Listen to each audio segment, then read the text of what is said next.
Antes de continuar rolando o vídeo, olhe para mim por um momento. Eu sei que você tem tentado ser forte.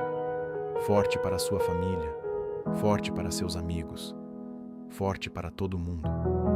Mas às vezes, até quem é forte precisa de cuidado.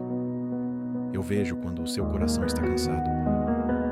Eu vejo quando você sente que ninguém entende o que você está passando. E mesmo nesses momentos, eu não me afasto de você.